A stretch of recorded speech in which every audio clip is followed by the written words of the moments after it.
The Xfinity Series, the Cup Series, all head to Phoenix for what is expected to be yet another great weekend of racing. We give you a betting edge next on the NASCAR Betting Preview Show.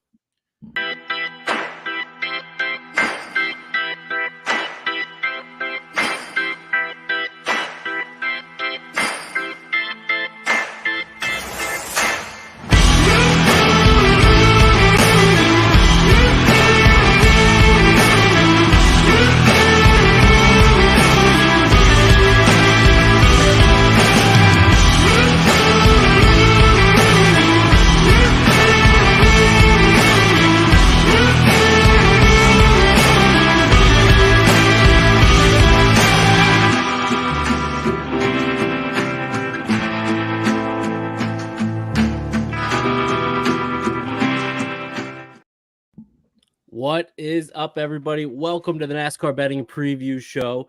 So excited to be joined by so many great guys here tonight. Thank you, everybody that's listening on YouTube, Twitter Spaces. See everybody filing in as we speak. For the first time, if this is your first time, welcome to the NASCAR Betting Preview Show. I'm your host, Derek Yoder. And now with Las Vegas in the rear view, the Xfinity and the Cup Series all head to Phoenix this weekend. For those watching on YouTube, help our team over here at In Between Media out by subscribing to them. Let's get them to 1,000 subscribers. We can do a lot of fun things once they hit 1,000. So if you're not a subscriber already, make sure you hit that subscribe button, like the video as well. And even if you have a comment that might not be pleasing to some, you can throw that in there. We're happy to answer every and all things that you might put. So we're going to go over a few things. We've got a loaded show. And when I say loaded show, I mean absolutely loaded show. So we're going to get to the intros, and then we got a special guest coming on before we do some rapid fire. So let's welcome on the guys that you're going to be seeing here tonight. Phil, the Full Tank with Phil podcast. Phil just dropped his podcast this afternoon. Phil, hello and welcome.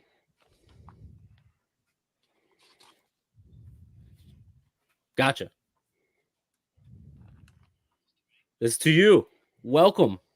Yeah, I wasn't accepted as a speaker, so I couldn't. I was delayed. But yeah, what's going on? I'm excited coming out of Vegas, man. It feels good. Had a good week in Vegas, and now looking to transition that into some short track. I got my Lane Coin hat on tonight. I heard those guys popped an IndyCar podcast as well, so I'm excited for that, and excited for everybody talking Phoenix. Let's get after it.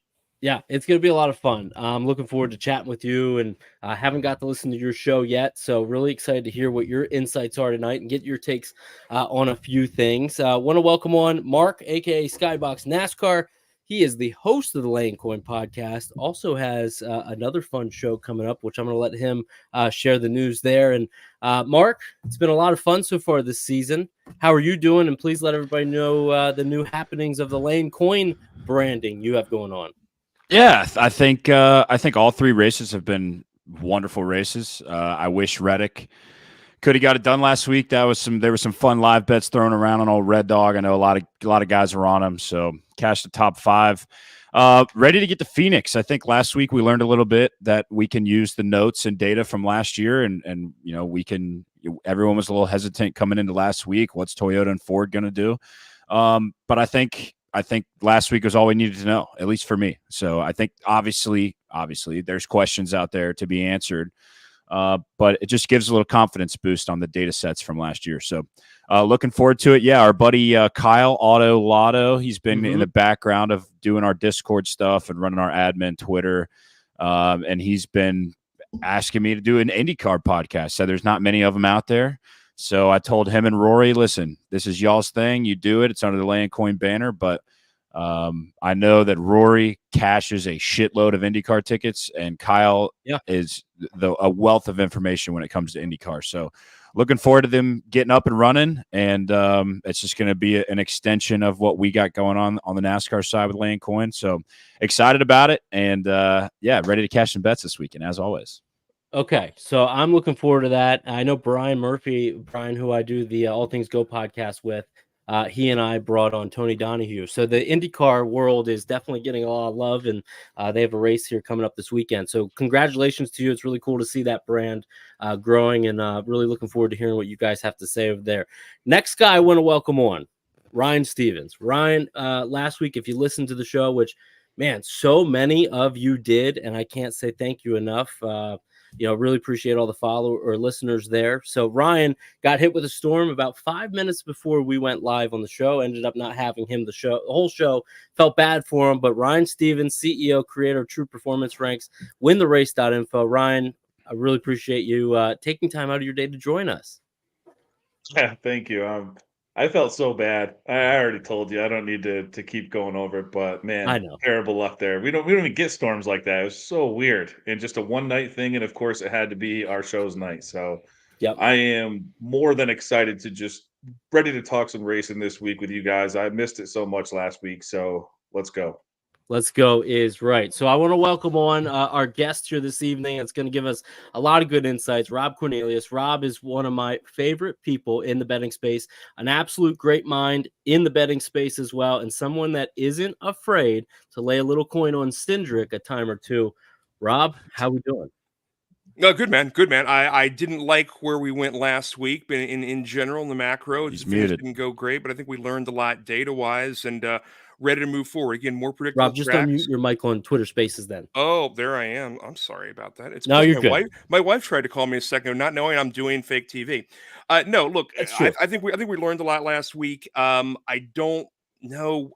I'm still not confident in some things, but I think we learned a lot last week. I'll be curious to see where the Fords are this week and how the short track package and stuff sets up for them. But big picture, Phoenix goes in the same vein as Vegas. There's a lot of predictability, and I think we can make some money out of it.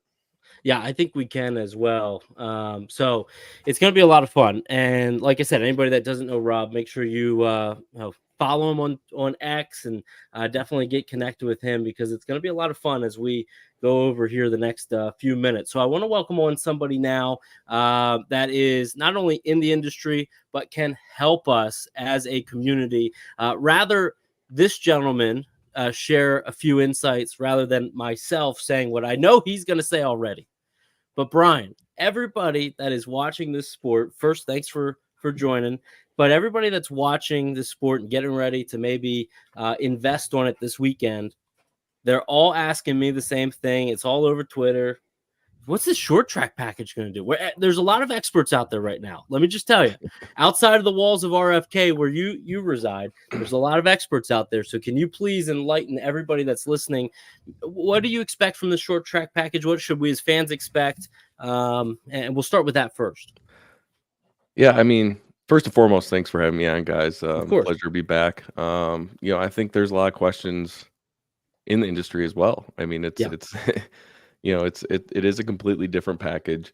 A bigger spoiler, a substantially smaller diffuser. There's going to be an aero balance shift. A lot of different things happening, but I still don't think we're going to see a different race that we've seen in the past at Phoenix. So, a lot of things going into this weekend, a lot of questions. I think first and foremost, my biggest question is, this is probably the biggest aero change for the Chevrolets that we're going to see in probably a year to almost 2 years. So, they've had the same body. They've been able to pretty much use their same aero maps and sim programs to produce the performance they have. And I think that's one reason why we've seen them come out so strong here in 2024. When you get a different body, a new body, an updated body like the Fords and Toyotas have, it's not an instant performance gain. Even if you go into the wind tunnel and say, yes, we know our car is better than last year, making sure the cars that you're building match the cars that you took to the wind tunnel, matching those simulation models so that the information that you're getting out of those models are helping you throughout the race weekend. So it's not as easy as as some may think. Obviously, there is a total downforce loss with this package, and again, an aero balance shift forward. So there's a lot of questions. So I mean, this rear diffuser has definitely caused a lot of headaches in Charlotte, North Carolina. So it'll be interesting to see if they're, like I said, I personally believe you're going to see a very similar race play out. I don't think this is enough of an aero change to really affect visually what you're going to see. I don't think the race is going to be any more or less entertaining. Yeah. But again, the only question is does it throw off the teams being a completely different aero package, an aero map really, that we've seen. So prior to this, it was kind of just a little, we made small changes. Overall, the package was very similar. It was just a little dent in the rear downforce, and we move on. Here, there is a little bit of a change, enough where there are a lot of questions to be answered this weekend. But for me, I think it's going to be business as usual. Okay, so business as usual makes a lot of sense. And for anybody listening on YouTube or Twitter, we got Brian here for about 10 minutes. And I'm going to open it up to my guys here to be able to chime in. Brian, I want to start with you. Let you chime in first, because I think your question was really good before the show started. So if you have a question for Brian at all in these 10 minutes, make sure you drop them in on the YouTube side or the Twitter Spaces. Ryan, go ahead with your question. Yeah, Brian, my question was really just, do you put a lot of, knowing the drivers, more than we do, I'm guessing, do they testing, how much does that mean? Like, I think Chris Bell went out and ran this twice, once in December, once in August. Do you think that's of any advantage then, if it's going to, he was even interviewed after and said he couldn't really tell the difference. So I don't know, how much weight to put into that, if any. Personally, I don't think there's going to be much of an advantage there. Again, it's not like we're going from the Gen 6 to the Gen 7, right? It's not this monumental change. It is probably the largest aero change we've seen in this generation of car. But the other thing too is there were representatives from every team at that test. When RFK went, there was Stewart Haas representatives, there were Penske representatives. So everybody kind of had their toes in the information. So I don't think there's going to be any surprises when it comes to the drivers. They're going to go out there and they're going to drive the shit out of the car like they do every week. I really don't see it being, something that's going to surprise anybody outside of maybe the rookies, right? I think those guys are probably, Phoenix is tough, man. I really think the rookies are going to struggle this weekend, but again, it's going to be a showcase of manufacturer power, I think, coming out of Phoenix. Interesting. See, I think that's really good, and that's a good question about testing. Mark or Phil or Rob, even any of you guys have anything? Go ahead, Rob. You look like you're in my mind, I guess we're kind of going back to the COVID or immediately post-COVID stuff. Who adjusted best to new experiences, essentially new touch on the car? And it always seemed like, again, like the young guys, the sim guys. Again, I'm not looking at a chart right now, but any numbers, but it just felt like those guys handled everything, where it was the old men that had issues. Yeah, I mean, that's a fantastic point. I mean, the simulation headed into races, new races is key. But again, it goes back to how good your simulation models represent the race cars you put on the track. So, that's just a toss up. It's for me, I really think we're just going to see a typical Phoenix race. So, I'm gonna go with my heart's on the guys that ran well in the fall. So. Whether they're old, younger, whatever it may be, I think these cars are going to react very similar. Interesting. How about Phil or Mark? Don't have to, but just thought I'd throw something out there. You guys have anything you want to say at all? Okay. I think it sounds a lot like the 30% less whatever we got the last time we changed the package. So nothing changed then. I'm not expecting anything to change now, is what I'm hearing. A quick observation.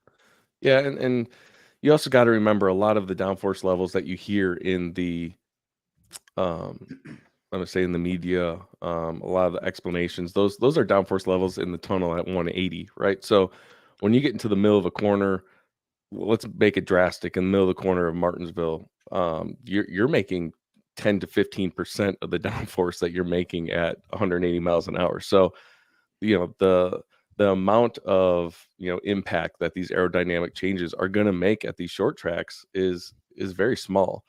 Now, again, the thing with this package that we're going to see is a pretty decent balance shift forward, and a slight loss in the rear. But again, it's nowhere near as much as we saw with the 30%.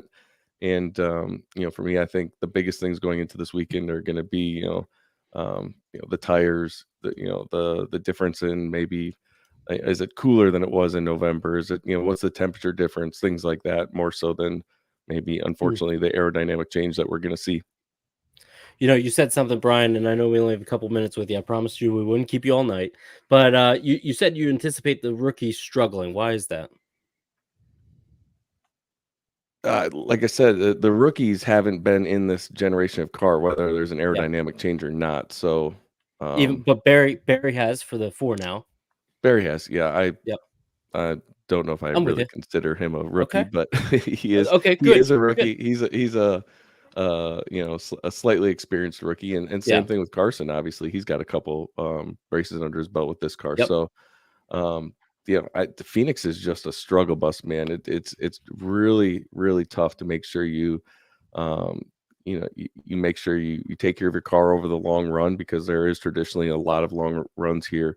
You slide around a lot. You have to be very patient, methodical, just getting around the racetrack. So for me, this just is a very tough racetrack for rookies or people that are drivers that are, again, impatient. And usually the rookies coming in for these very long cup races, for me, I think they're just going to struggle this weekend. Well, let me ask you this then, and we can get out of here. But I want to understand a little bit more about RFK. We know Buescher had a struggle, a frustrating day, right? Finishing last after having that tire blow in turn 1, and then Brad K wasn't running well, got a better finish than what he was running. How hungry are those two guys going into Phoenix? I have to imagine that since Buescher got out of the race at Las Vegas, he's been itching to get back to the racetrack.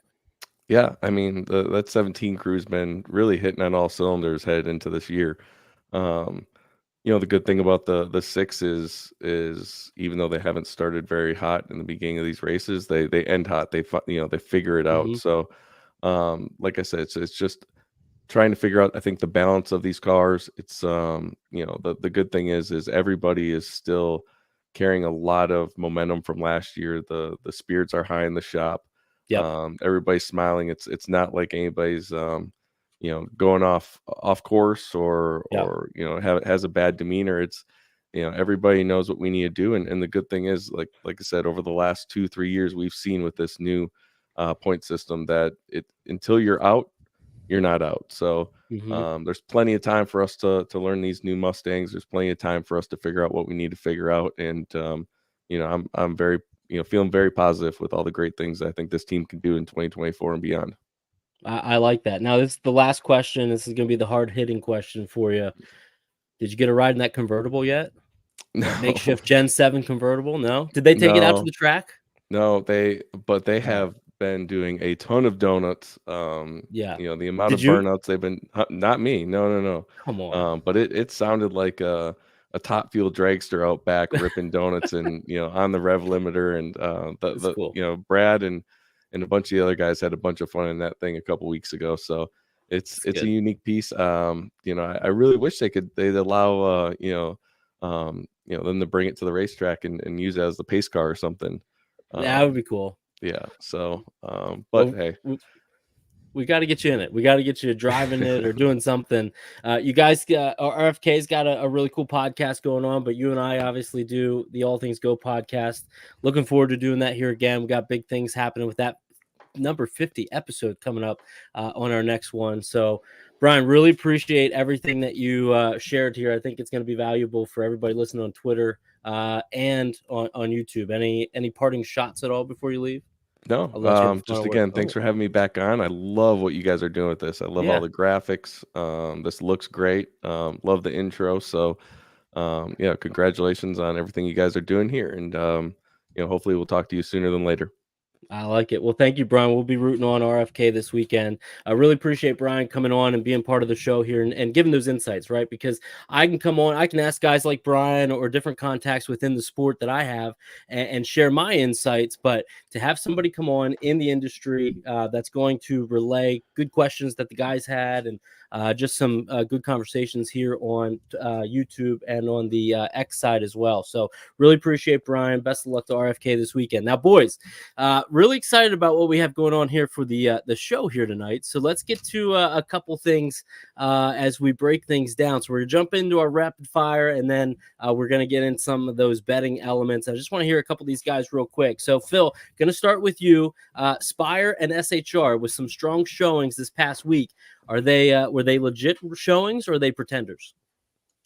Oh man, I'll say serviceable. I have more faith in Stuart Haas than Spire. So Okay. I'll say, I'm cautiously optimistic about what they can do. I think, your expectation level has to be pretty realistic. So if you have realistic expectations of what those teams can accomplish, I think I would believe more in Stuart Haas, and I'll probably talk a little bit more about specifically bets later, but probably more Stuart Haas if I have to choose between the two.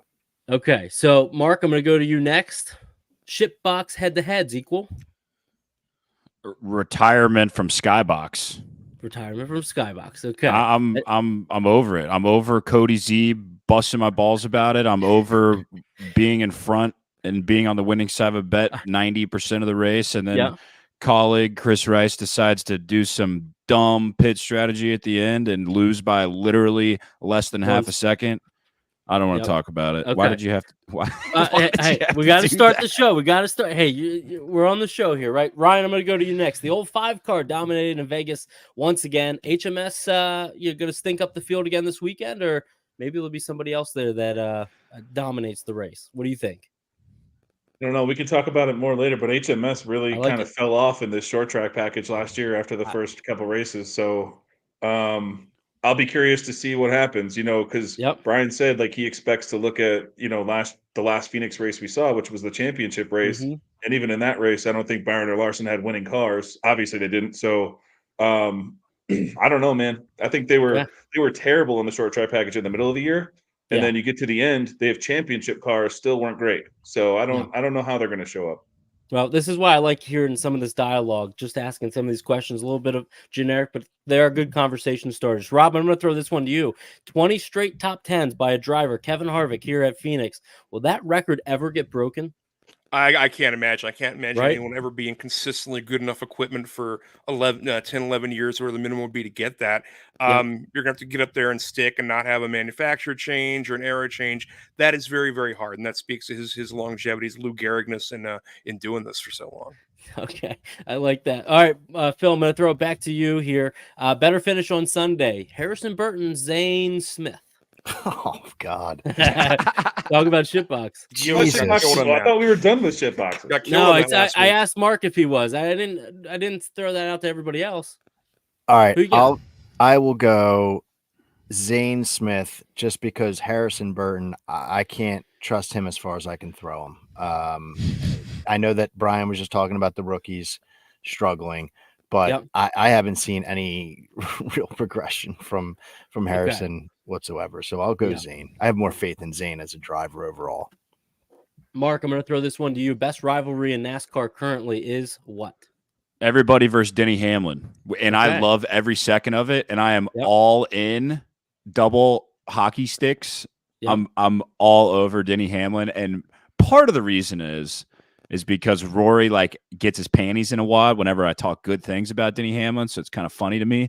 I also think that Denny Hamlin's going to have incredible speed this year. So I wish he would play into it. I wish he would play into it for the rest of his career. I hope he becomes the villain, and I'm on the villain side. Everybody versus Denny Hamlin.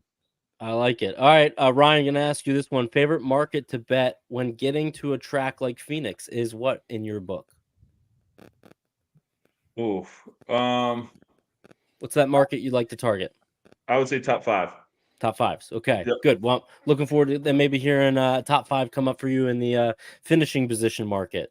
Rob, for you, favorite driver that you might be a little higher on than everybody else?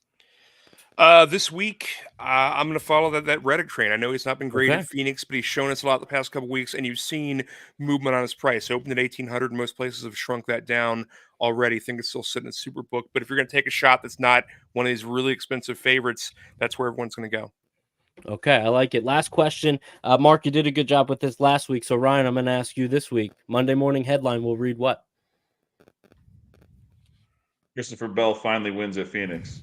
Ring that bell. Okay, so finally wins at Phoenix for C Bell. So as we get away from the rapid fire segment, let's get over to the ride and fade. This is our favorite head-to-head comment here topic going on. So Phil, I'm gonna toss it over to you. And what have you found from a head-to-head standpoint? And don't forget, everybody, a newer segment here where we're gonna go around and let the guys say they riding that or they fading that. So go ahead, Phil. What do you find? Oh man. All right. I'm gonna give these guys an opportunity here to rip me apart. So I'm gonna go against someone who had a good week last week, and I think he's kind of like becoming a little bit of a darling of the gambling community, I guess. But I'm looking at on Caesars. I'm going against Ty Gibbs, and I'm rolling with Chase Elliott this week. Okay. So Ty, 2 races, small sample size, dismal. And I don't know what you can take from last week and apply it to this week. Just momentum, whatever that is. It's not any real metric. Chase, we were on last week, and I see SC hit me already. Chase last week, we hit that dead on, right? We used the numbers that we could find and said he's not going to perform that well. I took over 11.5. He finished 12th or 13th. Like, he did exactly what we thought he was going to do. This week, I'm looking at the numbers, and I'm not taking Chase to win the damn race. I'm having him up against someone who has not finished top 20 yet in his career at this racetrack and Cup. Mm-hmm. And Chase in the spring race, you're able to get him better in the spring in the last 4 races. I'm looking at the last 5, but he obviously didn't race last year. His average finish improves in the spring. So you're eliminating his win from the championship, and it's down to 3rd in the Cup Series. His driver rating is 1st in that time span. Even in 2023, when Chase was back and having a poor year, his green flag speed was there, and his finishes were better in the 3 races, 3-0 head-to-head against Ty in the short flat tracks. Mm-hmm. So I'm rolling with Chase here, and I think Chase's spectrum is like 5 to 12. Yep. So if you're telling me that Ty has to get to that level, that's a big jump. I'm asking Ty to do. I'm going to roll Chase minus 120 on Caesars. All right, so you like Chase over Gibbs. Ryan, real quick, ride or fade with that? Like that? I don't think I can. Just because of what I just said about HMS. And then also I think, Elliott's the 3rd car at best there. On any given week, he's the fourth best car on that team. So I think they're both trending in different directions. Okay, different directions there. Mark, how about you? You gonna ride or fade with Phil? First of all, I'm going to play the political game. I agree with both of their arguments. I think they are going opposite direction. Aren't you in DC right now? I am. So no wonder you're playing the political game. Look at you. Hey, look at Rob. He knows. Rob, that's his world there. Okay. Real quick, I stumbled out of the bar last night and found myself on the White House lawn. I tweeted a picture of it. Nobody saw it because it was at like 1:00 in the morning. Regardless, have you been to Dan's Cafe? Have you been to Dan's Cafe? No, but is that where I'm going tomorrow night? They're only open Thursday into the weekend. It's up and down Adams Morgan. It's a total hellhole. You'll love it. All right, my kind of place. Right. I'm riding because hold on, I'm not done. I'm riding Phil because finishes, average running position, driver rating. Chase Elliott has swept Ty Gibbs, not only at Phoenix but also except for the championship race last year. Yeah. Forgot about that. But also what Phil was alluding to, all the comp tracks, even when Chase Elliott was dog doo-doo, still beat Ty Gibbs in all 3 of those categories at, I think, the last 4 races. So I'll take Chase. Good stuff there. How about you, Rob? You went price shopping, and I went in against Gibbs as well. Bowman plus money. There's some, I think, 105 and 115 out there. 115's at DK. Bowman, good at spring Phoenix races, and I don't distrust him yet. I guess I distrust Elliott more. And, Ryan hit it. Gibbs has not put up numbers here yet. He's jumped really fast from being 25 to 1 to win races to being 16 to 1. And when I see a price move like that, and I don't know, Bowman's never been amazing here, but I don't see him as being a 40 to 1 guy here. That doesn't fit. And when you see these gaps, these mismatches, that's generally what I play. And I'll be honest, I hate these early week matchups. I want the Bet US ones that drop later in the week because they put a lot of guys together that nobody else does, and that's generally where I make my value. Yeah, no, that makes a lot of sense. I like that. I'm going to ride with you, Phil. I think just that experience there, that 9 team is going to have to come alive at some point. It's at these types of tracks where I think they are a touch better. HMS especially is. So, Mark, I'm going to go over to you now. Now that we heard from Phil, what did you find for us from a head-to-head standpoint? Well, I hope I'm not stealing any thunder here, Ryan, but I'm going with the matchup. Yeah, we're on the same page here, so That's you can good. handle it for both of us. Go get him, Mark. No. We look at while we look at the same data, we also look at different data. So I'm intrigued on what you have to say. So, I don't know, about 11 hours ago, I get a text with a screenshot of a matchup on FanDuel Sportsbook. That would be Christopher Bell minus 102. Might as well call it even versus Kyle Busch. And Zach with Highline Betting's got the power rankings. Bell 9th, Kyle Busch 15th. And that is the definition of where these two guys run. Kyle Busch is the definition of a middle-of-the-pack short track racer last year, and I expect that to continue. Now, in the last 4 Phoenix races that we've had, which has been all in the Gen 7 car, Christopher Bell's had a better NLD speed in all of them but one. By the way, I placed this bet without looking at any of this because I trust Ryan, and I was already eyeing Christopher Bell. I was already looking to fade Kyle Busch, and the numbers do nothing but back it up. So overall in those 4 races as well, Christopher Bell has a better average running position, driver rating, laps led, fast laps, literally every single statistic except for actual finish, which obviously is how we win and lose bets around here. But when you use prior data to predict future outcomes, it's more than just where'd you finish, right? I'm going to talk about another guy when we get to the prop market. This guy's done everything except for finish inside the top 10. But I want to see that these guys, where they run throughout the whole race, whether it's late BS cautions, this and that, they get the bumper from Bubba Wallace within 10 laps to go, yada, yada. I think Kyle Busch is a middle of the pack racer here. And I know that Austin Dillon has had a few good runs, some really good average running position here. But I don't see that happening for Kyle Busch. I also think this line should be at least minus 125 C-Bell, maybe even more than that. Ryan, I'll flip it to you, buddy. Yeah, like you said with Highline's ranks, I mean they're accurate. I mean Bell is much better on this track type. I will say Phoenix is his. If you were just to look at like New Hampshire and Richmond and Phoenix, Phoenix is Christopher Bell's worst track of the 3.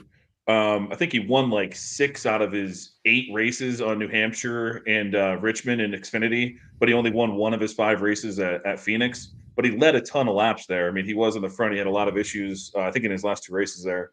But we simulate the race, 10,000 times. We have this fair at minus 133 for Christopher Bell's side.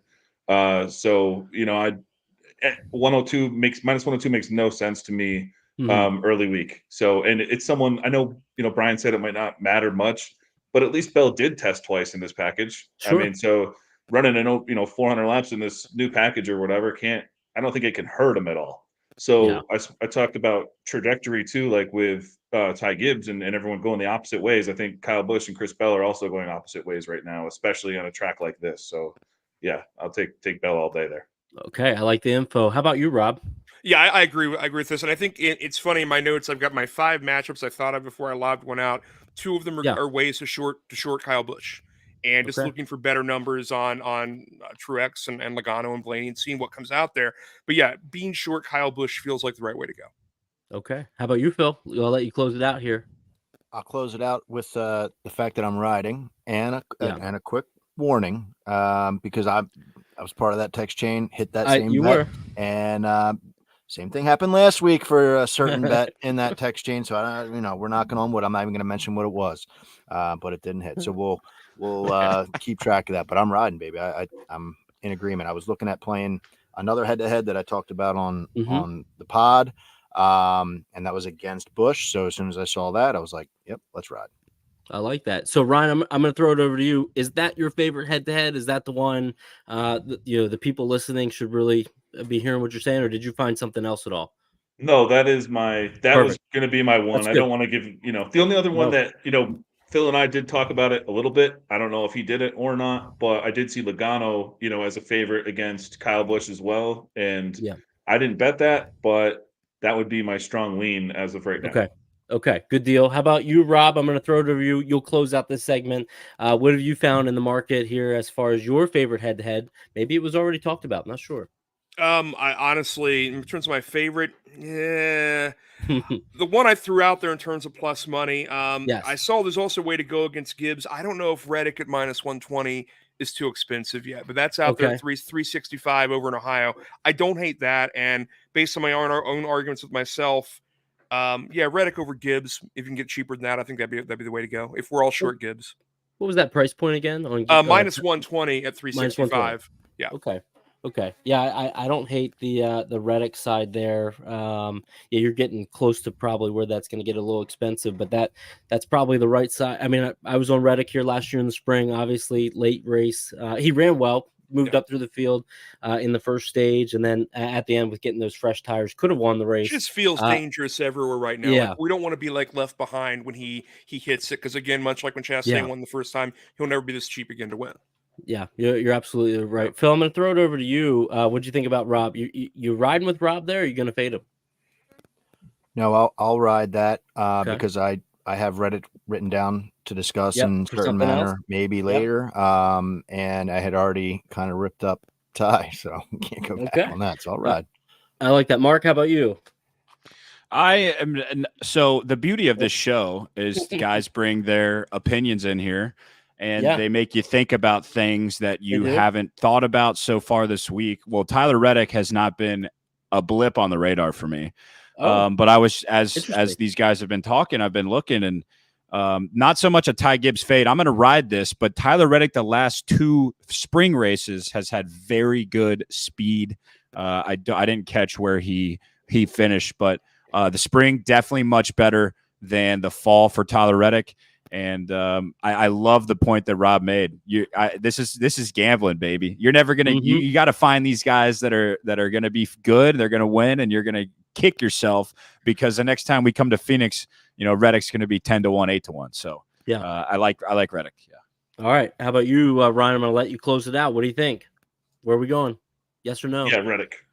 Okay. So we're all and that's part of the conversation that I like, and I feel like we're all on that side. So there's maybe some groupthink there, but it really lends why. What's that explanation? What's that reason? And as long as we can get to that point, it really helps us learn. I mean, Mark, you were just saying it's helping you learn through some conversations where you didn't have Reddick necessarily on your mind or your thought here going in. Now it's maybe shifting that mindset a little bit. So let's do this. Let's go to the position props. Mark, I'm going to throw it over to you. Where have you found an edge you feel like in the market right now?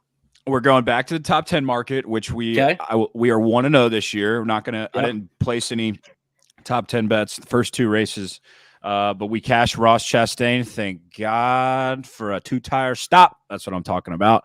By the way, side note, give me a break on changing the wrap getting sent to you the back. I don't care where on the car it is. That was weak. Ridiculously garbage. So this guy, I'm taking Brad Keselowski, top 10, plus 110, bet 365. I think he's even money a couple places, plus 105 at Hard Rock. He's 14th in Zach's power rankings, but last year at Phoenix, we found a little mojo. Okay, he had NLD speed of 6th in the spring, 12th in the fall, and he actually would have swept a pair of top 10s last year at Phoenix had it not been for the late race caution in the spring. When he got collected, and then Bubba Wallace's front bumper with about 6 laps to go in the entirety of the NASCAR season. One of my largest wagers of the year last year. And Bubba Wallace decides, let me just wreck Brad Keselowski right into the wall. So loved it last year in the fall. He had an average running position in the spring of 6.3. That's incredible. Okay. Yeah. And the comp track discussion, we're going to use a little bit of New Hampshire, Richmond, and Martinsville. He was really good all year long. He only had 1 NLD speed outside the top 10. That was a 12th at Martinsville in the spring, and the rest of them being inside the top 10. And also finishes actual top 10s, not the theoreticals that I was telling you about at Phoenix that could have been 4, but finished top 10 in New Hampshire and Richmond 2 later in the season. So love me Brad K, love me little RFK action. I think they're better. The second half of last year on short tracks, they were exceptional, especially at Richmond. I know that's not a direct comp here, but I like Brad Keselowski. Good number. I love the top 10 market. Like, I feel like they've been fair this year. I feel like it hasn't been totally ridiculous. Bet365 has some very bettable numbers out there. But I ended up landing on Brad. Love Brad this week. Well, maybe it was a good omen for me to have Brian on the show first. Get the juices going there. Maybe not. Who knows? Ryan, how about you? What'd you find for us? I'm going top 5. Ryan Blaney plus 140 at MGM. This number is just way out of line with, I think most sites I've seen are, have a minus 110 for a top 5. He's finished top 5 in 7 of his last 10 Phoenix races. He wrecked out of 1, so really, and then this is 5 in a row. So it's 7 of his last 10, 5 in a row, and 1 he wrecked out. So it's really 7 out of 9 in the races that he's finished. I have him ranked number 1 this week in my, pre-practice and qualifying ranks. He's one of like 2 guys that's, tops in every single category that I use. The Sims have it almost fair. We have it at 147, so it's right there, but close enough given what we have. And I want to bet it just because I think it'd be, fun to root for. And obviously he hits it. So, I think it would take some really bad luck for this to not come in. Plus 140 had to do it. Yeah. Okay. So, good number there. We were just talking about that a few minutes ago. Curious what direction you're going to go in this market. Rob, how about you? I'm going to throw it over to you next. I'm right behind him. Chalky as hell, top 5, and Bet Rivers has Blaney at 140 for that top 5. They also have Larson at 120. And I think one thing we don't discuss enough, and again, I'm not the absolute quant nerd. Some of us are. They're better at it. But if a new bettor's there, I would start looking at value is the top 5 price more or less than 1/7 of the price to win. And that's always kind of the multiple I use, the extrapolator. So Blaney at 140 is a 980 to win. Would you play him at 980 to win? Larson, the same deal at 120 is 840 to win. I think we do that all day. You've seen Larson down as low as like 500 a couple books this week. Right. So to me, it's just chalky as hell. Either of those are great. Larson's a little bit more prone to ruining his own day, but Larson at plus 120, equivalent to 840. Yes, Larson top 5, and that's it. Bet Rivers in Ohio and Parks in Ohio. They're usually paired back with identical prices. Yeah, that's good information there, Rob. We're seeing a lot of the comments coming in on the YouTube side, so appreciate that explanation there. Phil, I'm going to let you follow that up and let you close out this market as well. Yeah, a lot of good thoughts there.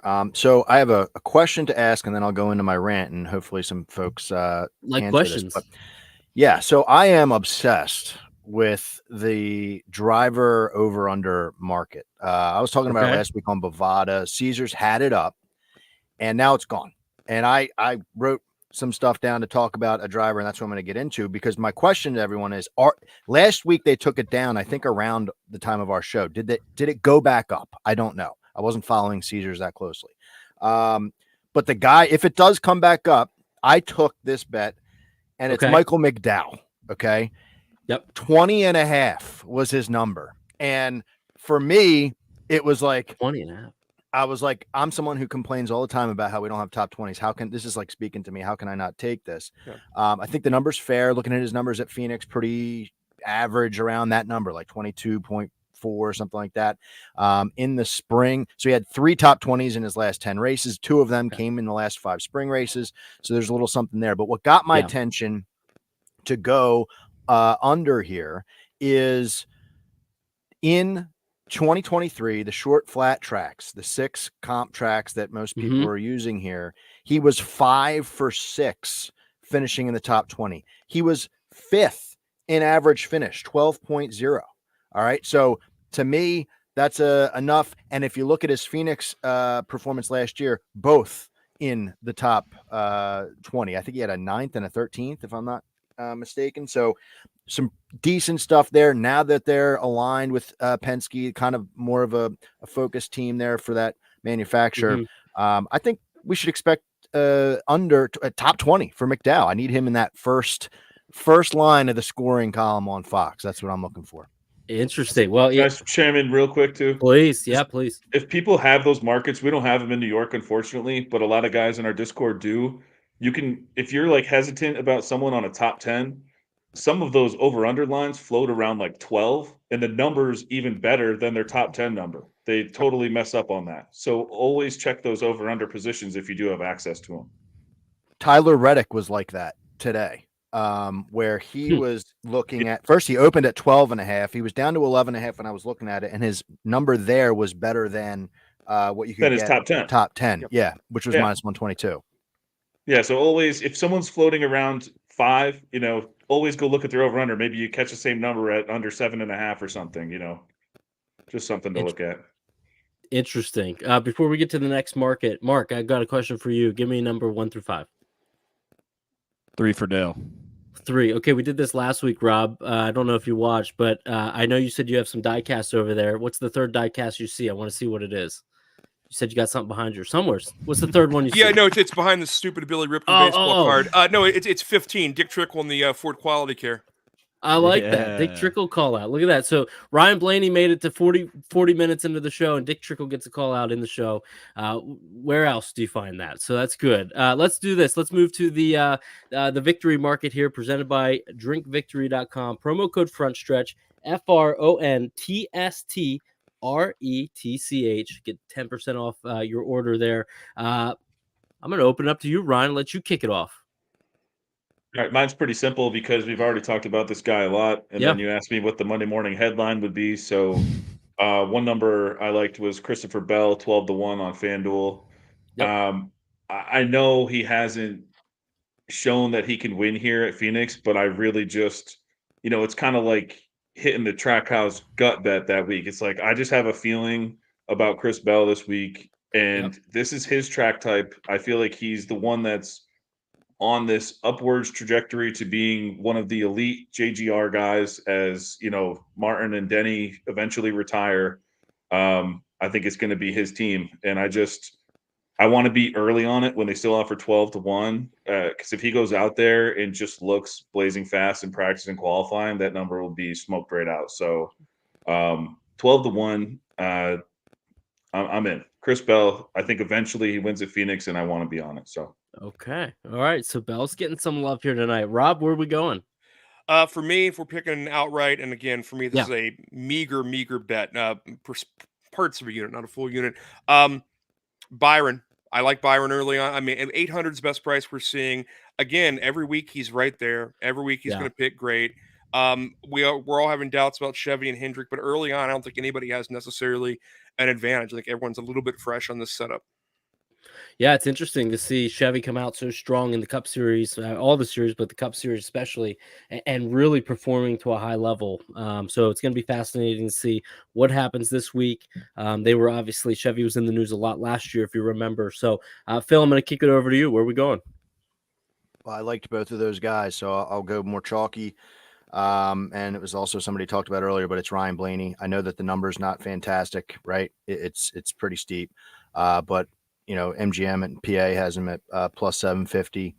To me, for the points that Ryan made earlier, just phenomenal numbers here. And I sometimes, I fully understand when you're getting kind of ripped off by the books. I get it.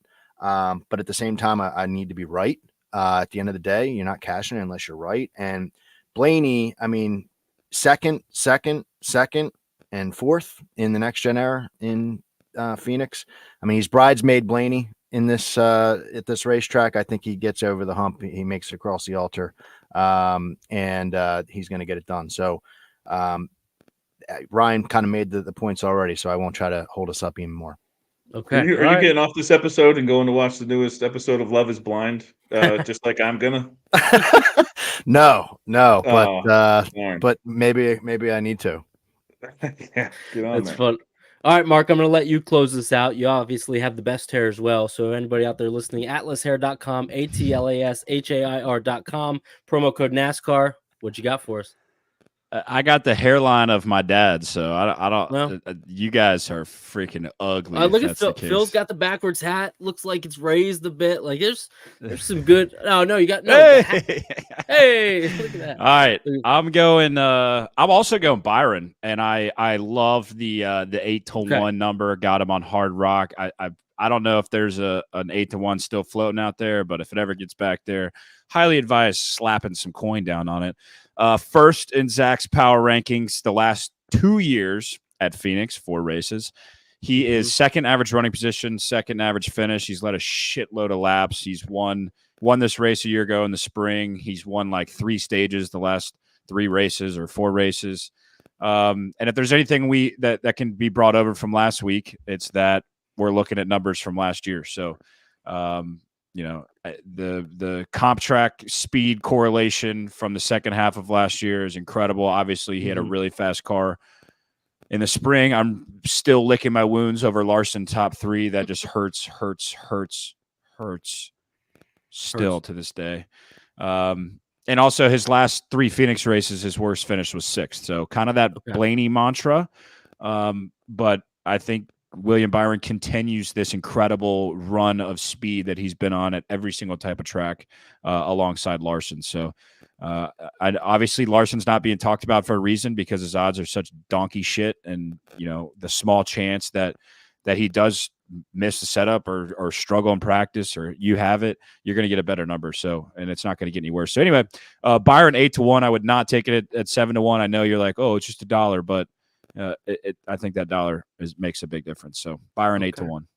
Byron 8-1. So some Byron love here tonight. So let's do this. Let's move into our final segment here, where I get to hear what the guys have to say of what they found on the board. And it may be something that we've already talked about here on the show, and that's completely fine. Phil, I'm going to let you kick off this segment. What have you found from a best bet standpoint?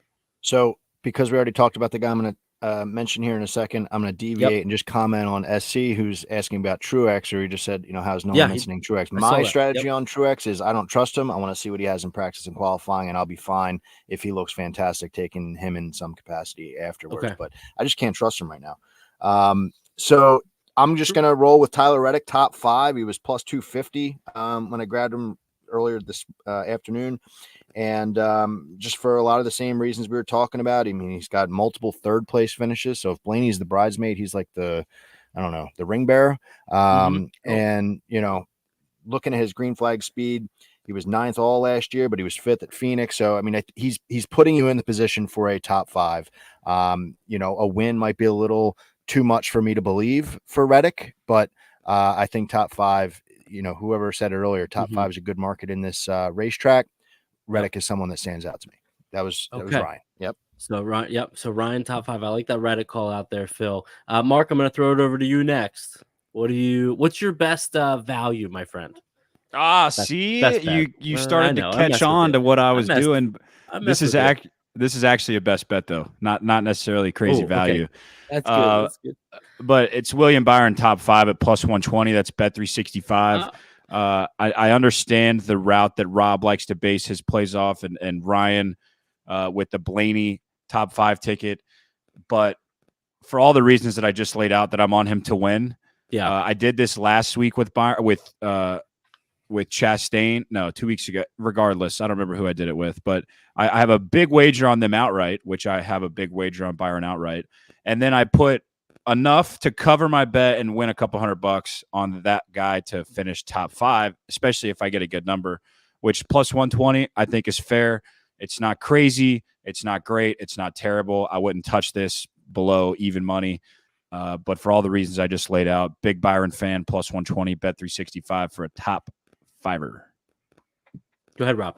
Well, what if I told you that was also my top 5 and I sent it to him a couple hours ago? But what if it was 145 at Bet or Parks? Oh, yeah. See, that's why. Here's why. Yeah.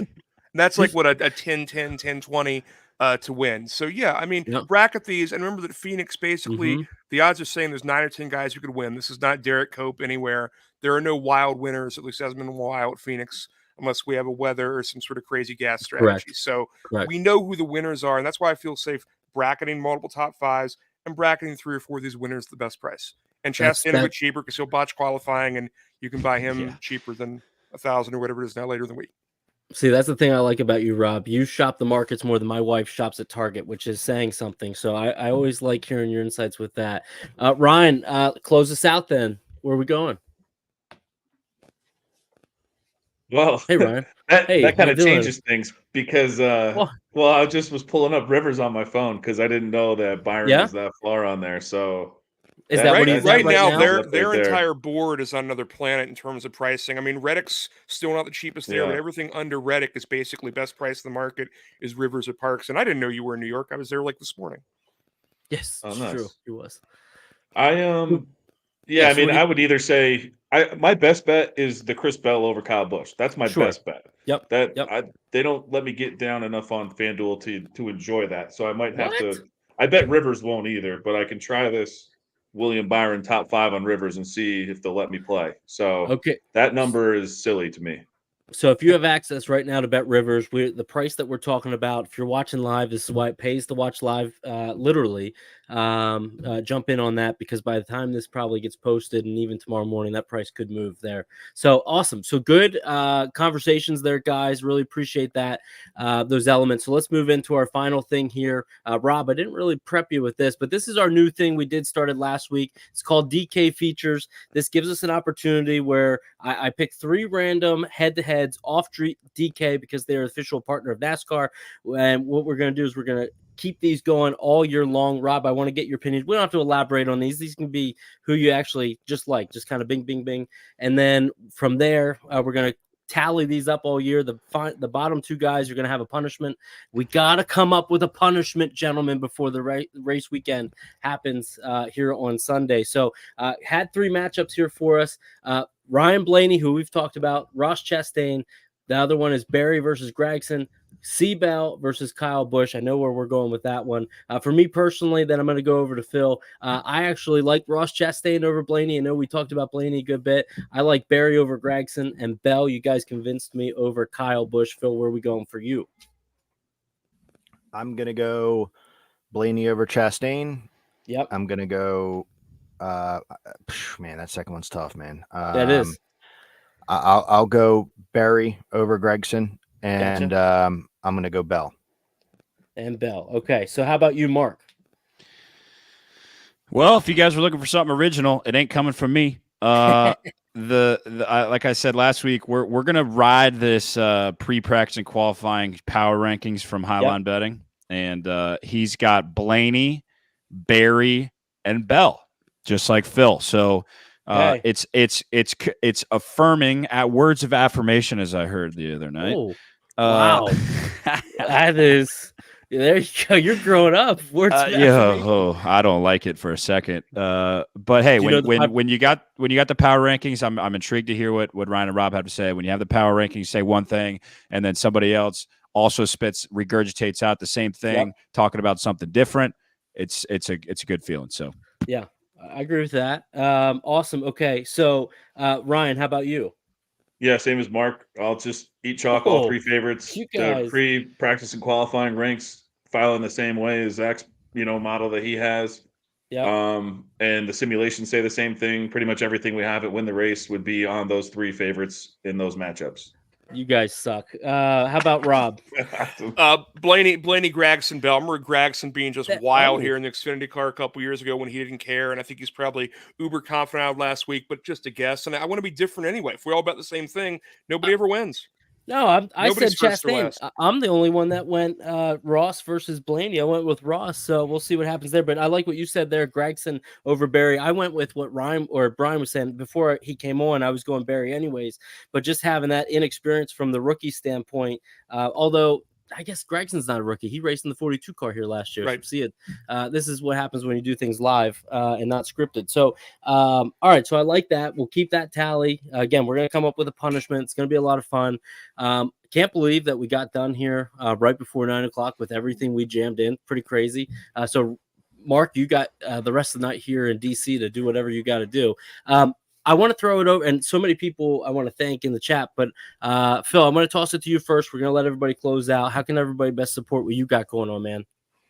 Yeah, just give me a follow, Instagram, Twitter, Full Tank Phil. Let me know what you got going on this weekend. We just put up the pod for this coming week. Kind of a light week with no trucks, Derek. So True. I guess that's interesting. But yeah, we haven't been good in trucks, so we'll take the break. But yeah, really appreciate this conversation. This has been really fun.